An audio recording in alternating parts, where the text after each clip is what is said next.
माना कि तू पहाड़ है, माना कि तू पहाड़ है, पर हम भी दशरथ मांझी है. जब तक तोडेंगे नहीं तब तक छोडेंगे नहीं. नमस्कार विद्यार्थी मित्रांनो, टार्गेट MPSC या यूट्यूब चॅनलवर आपलं स्वागत आहे. आजच्या या 10 डिसेंबर 2020च्या चालू घडामोडी या सेशनमध्ये तुमचं स्वागत आहे. ठीक आहे, अतिशय महत्त्वाच्या अशा काही 4 ते 5 न्यूज आपण या आजच्या सेशनमध्ये घेत आहोत. ठीक आहे, तर सुरू करू. मानवी हक्क दिवस. आज मानवाधिकार दिन आहे. 10 डिसेंबर रोजी दरवर्षी युनोतर्फे हा दिवस साजरा करण्यात येतो. जगभरामध्ये जागतिक मानवी हक्क दिवस म्हणून 10 डिसेंबर हा दिवस साजरा करण्यात येतो. 2020ची थीम आहे recover better, stand up for human rights. अशा प्रकारची 2020ची थीम आहे. संयुक्त राष्ट्र संघ मानवाधिकार कार्यालयाच्या वतीने किंवा त्यांच्या नेतृत्वाखाली हा दिवस जगभर साजरा केला जातो. मानवाधिकाराचे वैश्विक घोषणापत्र जे आहे universal declaration of human rights, ठीक आहे, हे जे घोषणापत्र आहे ते 10 डिसेंबर 1948 रोजी पॅरिस, फ्रान्सची राजधानी पॅरिस या ठिकाणी घोषित करण्यात आलं होतं.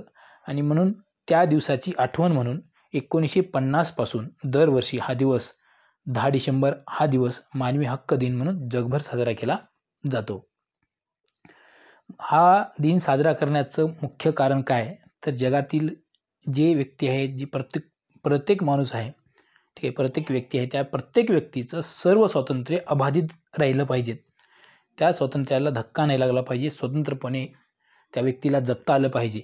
म्हणून त्या प्रत्येक व्यक्तीच्या जगण्याच्या अधिकाराचं त्या ठिकाणी काय करणे, संरक्षण करण्यासाठी हा जागतिक मानवी हक्क दिन म्हणून साजरा करण्यात येतो. आणि म्हणून universal declaration of human rights हे जे घोषणापत्र आहे ते घोषणापत्र त्यावेळीच्या 58 सदस्यांपैकी 48 सदस्यांनी त्या घोषणापत्रावर त्यावेळी सह्या केल्या होत्या, म्हणजे मान्यता दिली होती. आणि जे काही 10 सदस्य होते त्यापैकी 8 सदस्य अनुपस्थित होते आणि 2 सदस्य उपस्थित असून त्यांनी मतदान केलं नव्हतं. म्हणजे हा जो ठराव होता घोषणापत्राचा universal declaration of human rights, ठीक आहे, हे जे घोषणापत्र आहे हा जो ठराव होता तो 48 वर्सेस 0 या मताने तो पास झालेला होता. हे तुम्हाला व्यवस्थित लक्षात ठेवायचं आहे. आणि जगातील गिनीज बुक ऑफ रेकॉर्डच्या मते जगातील सर्वाधिक भाषांतरित झालेलं हे दस्तऐवज आहे. ठीक आहे, 500 भाषांमध्ये, जशा जगातील ज्या वेगवेगळ्या भाषा आहेत त्या वेगवेगळ्या भाषेतील 500 भाषांमध्ये हे घोषणापत्र काय झालेलं आहे, भाषांतरित झालेलं आहे. आणि जास्तीत जास्त लोकांपर्यंत हे घोषणापत्र त्या ठिकाणी पोहोचलेलं आहे. आणि या घोषणापत्रामध्ये, या मानवी हक्क घोषणापत्रामध्ये एकूण 30 कलमं आहेत. याच्यावर प्रश्न तुम्हाला ऑब्जेक्टिव्ह प्रश्न येऊ शकतो. आणि मग महत्त्वाची जर आपण हे 30 कलमं आणि भारतीय राज्यघटनेतील जे काही कलम आहेत जर आपण पाहिलं, मूलभूत हक्कामधीलच कलम जर पाहिलं 12 ते 36 पर्यंत मूलभूत हक्कामधील कलम आहेत, त्याच्यात जर आपण पाहिलं तर ते या भारतीय राज्यघटनेची कलम आणि या घोषणापत्रामधील कलम हे आपल्याला सारखे दिसतात.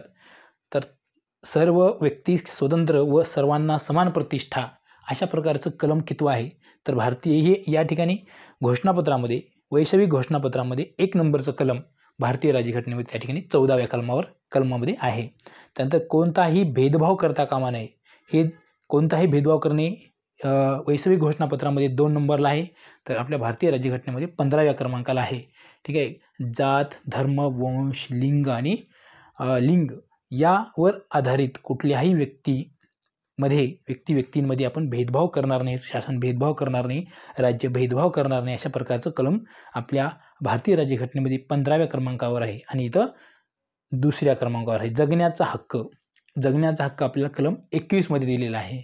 जगण्याचा हक्क, सन्मानाने जगण्याचा हक्क हे कलम 21 मध्ये दिलेलं आहे. आणि या ठिकाणी 3 नंबरला आहे. 3 7 21 असं तुम्ही या 3च्या पटीमध्ये आहे, हे तुम्ही लक्षात ठेवू शकता.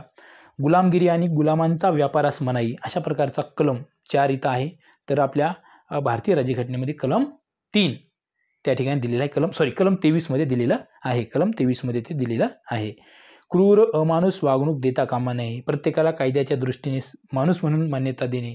कायद्यापुढे सर्वजण समान आहेत. हक्कांचे उल्लंघन केल्यास घटनात्मक उपाययोजनाचा हक्क जो आहे तो वैश्विक जाहीरनाम्यामध्ये 8व्या नंबरचं कलम आहे, तर आपल्या भारतीय राज्यघटनेमध्ये कलम 32 नंबरचं कलम हे घटनात्मक उपाययोजनाचा हक्क या संदर्भातलं आहे. त्यानंतर अटकेपासून स्वातंत्र्य या ठिकाणी कलम 9 आहे. महत्त्वाचे जे कलम आहे ते आपल्याला आपल्या भारतीय राज्यघटनेशी रिलेट करणं गरजेचं असतं. त्यासाठी आपल्या जे काही पेपर 3 आहे किंवा पेपर 2 आहे यामध्ये देखील याच्यावर प्रश्न येऊ शकतो. GS पेपर 2 किंवा 3 मध्ये यावर प्रश्न येतो. त्यानंतर NHRC म्हणजे नॅशनल ह्युमन राईट्स कमिशन, ठीक आहे, राष्ट्रीय मानवी हक्क आयोग. राष्ट्रीय मानवी हक्क आयोगाची स्थापना 12 ऑक्टोबर 1993 रोजी झालेली होती आणि त्याआधीच ऑर्डिनन्स म्हणजे अध्यादेश 28 सप्टेंबर 1993ला काढण्यात आला होता आणि 12 ऑक्टोबर 1993ला हा आयोग स्थापन झाला, राष्ट्रीय मानवी हक्क आयोग. आणि ही एक स्टॅट्युटरी, ठीक आहे, स्टॅट्युटरी म्हणा ही स्टॅट्युटरी बॉडी आहे. म्हणजे काय आहे तर ही एक वैधानिक संस्था आहे. वैधानिक म्हणजे कायद्याद्वारे स्थापन झालेली संस्था आहे. आणि जर कॉन्स्टिट्युशनल किंवा घटनात्मक जर बॉडी म्हटलं तर त्या ठिकाणी ती राज्यघटनेमध्ये त्या संस्थेचा उल्लेख केलेला असतो, त्याला मग घटनात्मक बॉडी किंवा घटनात्मक संस्था असं म्हणतात. पण ही घटनात्मक संस्था नाही आहे, ती 1993च्या NHR किंवा नॅशनल ह्युमन राईट्स ॲक्टनुसार ही स्थापन झालेली संस्था आहे, ठीक आहे. आणि the chairperson and the members of the NHRC are appointed by the president of India. भारताचे राष्ट्रपती या आयोगाचे अध्यक्ष आणि सदस्यांची नेमणूक करतात. अध्यक्ष आणि सदस्य, अध्यक्ष प्लस 10 सदस्य, जास्तीत जास्त 10 सदस्य या आयोगामध्ये असतात. त्यांच्या सर्वांची नेमणूक कोण करतो तर भारताचा राष्ट्रपती करतो. आणि हे नेमणूक करण्यासाठी एक कमिटी असते, नेमणूक करण्यासाठी शिफारस करण्यासाठी व्यक्तींची शिफारस करण्यासाठी कमिटी असते आणि त्या कमिटीमध्ये भारताचे पंतप्रधान जे की अध्यक्ष असतात त्या कमिटीचे, त्यानंतर गृहमंत्री, त्यानंतर द स्पीकर ऑफ लोकसभा, लोकसभेचे सभापती, त्यानंतर the deputy chairman of Rajya Sabha, राज्यसभेचे उपसभापती, राज्यसभेचे सभापती नाही उपराष्ट्रपती असतात ते राज्यसभेचे सभापती, ते या ठिकाणी येत नाहीत किंवा या कमिटीवर नसतात ते. त्यानंतर the leader of opposition in the Lok Sabha, लोकसभेमधील विरोधी पक्षनेता, त्यानंतर राज्यसभेमधील विरोधी पक्षनेता, असे 6 व्यक्ती, ठीक आहे, असे 6 व्यक्ती या कमिटीमध्ये असतात. आणि या कमिटीने ज्या व्यक्तींची शिफारस केलेली आहे त्या व्यक्तीला या आयोगामध्ये, राष्ट्रीय मानवी हक्क आयोगामध्ये अध्यक्ष किंवा सदस्यांची नेमणूक म्हणून केली जाते, ठीक आहे. तर पहिले मानवी हक्क आयोगाचे, राष्ट्रीय मानवी हक्क आयोगाचे पहिले अध्यक्ष कोण होते 1993 ते 96 दरम्यान, तर रंगनाथ मिश्रा, जस्टिस रंगनाथ मिश्रा, न्यायमूर्ती रंगनाथ मिश्रा हे त्यावेळी पहिले राष्ट्रीय मानवी हक्क आयोगाचे अध्यक्ष होते. त्यानंतर सध्याचे जर आपण राष्ट्रीय मानवी हक्क आयोगाचे अध्यक्ष आपण जर पाहिलं तर फेब्रुवारी 2016 पासून HL दत्तू हे या ठिकाणी अध्यक्ष आहेत. त्यानंतर दुसरी न्यूज आपण घेऊ. भारतातील सर्वात श्रीमंत महिला कोण आहेत तर रोशन नाडर ही महिला भारतातील सर्वात श्रीमंत महिला म्हणून तिचा हुरून इंडिया या संस्थेने उल्लेख केलेला आहे. एकूण 100 भारतातील श्रीमंत महिलांची यादी या हुरून इंडियाने घोषित केलेली आहे. त्यामध्ये रोशनी नाडर या महिलेने प्रथम क्रमांक मिळवलेला आहे. त्यांच्या नावे, रोशनी नाडर यांच्या नावे 54,850 कोटी इतकी संपत्ती आहे. आणि मग त्या रोशन नाडर या भारतातील सर्वात श्रीमंत महिला म्हणून त्यांचा उल्लेख या ठिकाणी या संस्थेने, हुरून इंडिया या संस्थेने केलेला आहे. आणि मग दुसऱ्या HCL या टेक्नॉलॉजी कंपनीचे त्या काही अध्यक्षा आहेत. दुसरा क्रमांक जर आपण पाहिलं तर दुसरा क्रमांक आहे किरण मुजुमदार शॉ जे की बायोकॉन या कंपनीच्या CEO आहेत. आणि तिसरा क्रमांक आहे लीना गांधी तिवारी, ठीक आहे. एवढेच महत्त्वाचे 2-3 लक्षात ठेवणं गरजेचं आहे त्या ठिकाणी. रोशनी नाडर हे नाव व्यवस्थित लक्षात ठेवा. त्यानंतर 16वा प्रवासी भारतीय दिवस जो आहे तो 7 ते 9 जानेवारी 2021 दरम्यान ऑनलाईन घेण्यात येणार आहे, ठीक आहे. आताच याची घोषणा 8 डिसेंबर रोजी करण्यात आलेली आहे. 2021ची थीम असणार आहे आत्मनिर्भर भारतासाठी योगदान. अशा प्रकारची 2021ची थीम 16व्या प्रवासी भारतीय दिवसाची थीम असणार आहे. म्हणजे संकल्पना घेऊन, हा विषय घेऊन त्या ठिकाणी हा कार्यक्रम पार पडणार आहे आणि या कार्यक्रमाचे उद्घाटक असणार आहेत पंतप्रधान नरेंद्र मोदी.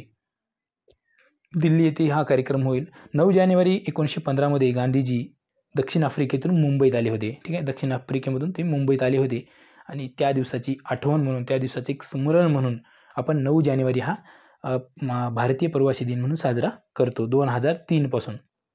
आणि 2003 पासून आपण हा भारतीय प्रवासी दिवस साजरा करतो. ठीक आहे, 2003 पासून जर विचार केला तर हे 16वा भारतीय प्रवासी दिन आपण 2021 साजरा करणार आहोत. त्यानंतर अनिवासी भारतीय नागरिकांचे भारताच्या प्रगतीमधील योगदान जे आहे त्या योगदानाप्रती त्यांचा सन्मान करणे, त्यांचा सत्कार करणे हा उद्देश हा दिवस साजरा करण्यामागे आहे. आणि त्या व्यक्तीचा, समजा एखादी व्यक्ती सिंगापूरची असेल, त्या व्यक्तीचं जर भारतासाठी जर योगदान असेल तर त्या सिंगापूरचे आणि भारताचे संबंध देखील या अनुषंगाने चांगले होतात, दृढ होतात. म्हणून देखील हा कार्यक्रम किंवा हा दिवस, ठीक आहे, प्रवासी भारतीय दिवस म्हणून प्रवासी भारतीय दिवस साजरा केला जातो. याच्यामागे 2 उद्देश आहेत. त्या व्यक्तीचा सन्मान करणे, सत्कार करणे आणि त्या देशासोबत भारताचे संबंध दृढ करणे हा देखील उद्देश आहे. त्यानंतर अर्बन गव्हर्नन्स इंडेक्स 2020.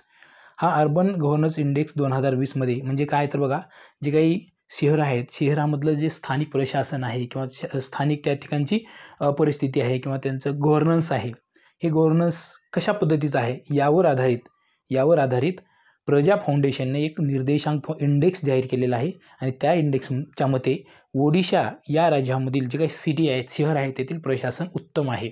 ठीक आहे, तर ओडिशा या राज्यामधील प्रशासन सर्वात उत्तम आहे असं प्रजा फाउंडेशनचं मत आहे. आणि त्या इंडेक्समध्ये त्यांनी ओडिशाला प्रथम क्रमांक दिलेला आहे. त्यानंतर मग महाराष्ट्राचा 2य क्रमांक, छत्तीसगडचा 3य क्रमांक, केरळ आणि मग मध्य प्रदेशचा क्रमांक त्या ठिकाणी लागत आहे. सर्वात खराब कामगिरी म्हटलं तर नागालँड आणि मणिपूर या 2 राज्यांची या प्रजा फाउंडेशनने सांगितलेली आहे. 2 राज्याची सर्वात खराब कामगिरी आहे असं त्यांचं मत आहे. दिल्लीचा जर विचार केला तर यामध्ये एकूण 40 शहरांमध्ये दिल्लीचा 13वा क्रमांक लागतो. 2017 ते 20चा कामगिरीचा, 2017 ते 20पर्यंतच्या कामगिरीचा त्यांनी या ठिकाणी हा इंडेक्स जाहीर करण्यासाठी आधार घेतलेला आहे. ठीक आहे, तर त्यानंतर ब्रू जमात बघा, ही त्रिपुरामधील जमात आहे. सुरुवातीला 1997 ही जमात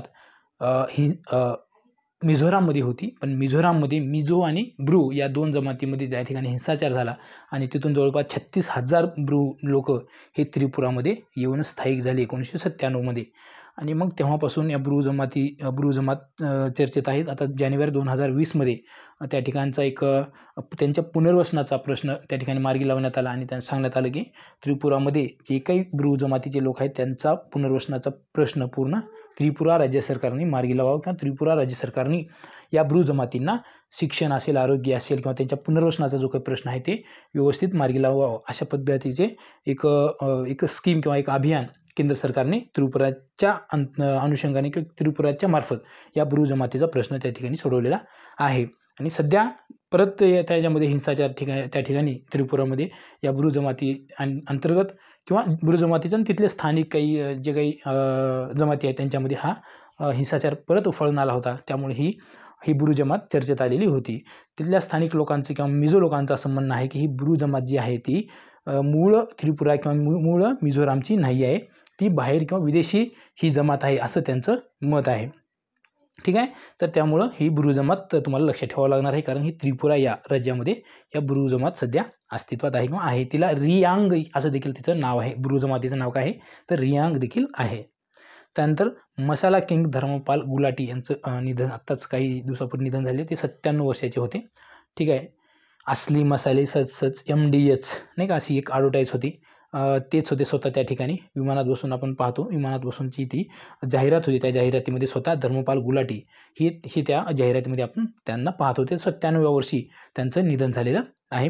27 मार्च 1923 रोजी सियालकोट, सध्या की ते पाकिस्तानमध्ये हे ठिकाण आहे, सियालकोट या ठिकाणी त्यांचा जन्म झालेला होता. दिल्लीमध्ये त्यांनी पहिलं मसाल्याचं दुकान, म्हणजे त्यांचं बरं का, त्यांचं पहिलं मसाल्याचं दुकान त्यांनी दिल्लीमध्ये सुरू केलं होतं. आणि 1959 जे की आता आपण MDH म्हणतो त्यालाच म्हणतात महासिया दी हट्टी असं त्याचं पूर्ण अर्थ आहे. पण हे पूर्ण अर्थ खूपच कमी लोकांना माहिती आहे. आपण MDH या नावानेच ते खूप प्रसिद्ध होते. तर MDH महाशय आदी हत्तीचा पहिला प्लांट किंवा पहिला कारखाना किंवा पहिलं निर्मिती केंद्र त्यांनी कुठं टाकलं तर 1959मध्ये दिल्लीलाच टाकलेलं होतं. आणि त्यांनी ते पहा 19 म्हणजे 90% त्यांच्या वेतनाची जी काही 90% रक्कम आहे, ठीक आहे, 2017मध्ये सर्वाधिक वेतन मिळवणारे CEO म्हणून त्यांचा देखील एका संस्थेने किंवा एका प्रकाशनाने त्यांचा उल्लेख केलेला होता. पण त्यांच्या वेतनाचं 90% वेतन ते एका महाशय चुन्नीलाल चॅरिटेबल ट्रस्टला दान करत होते. ठीक आहे, 90% रक्कम. आणि 2019मध्ये त्यांना पद्मभूषण हा पुरस्कार मिळालेला आहे. तर अशा प्रकारे आपण आजच्या सर्व चालू घडामोडी, महत्त्वाच्या तुम्हाला परीक्षाभिमुख महत्त्वाच्या चालू घडामोडी आहेत त्या आपण पाहिलेल्या आहेत. परत आपण दुसऱ्या व्हिडिओमध्ये उद्याच्या व्हिडिओमध्ये परत याच वेळेला आपण भेटूया. थँक्यू.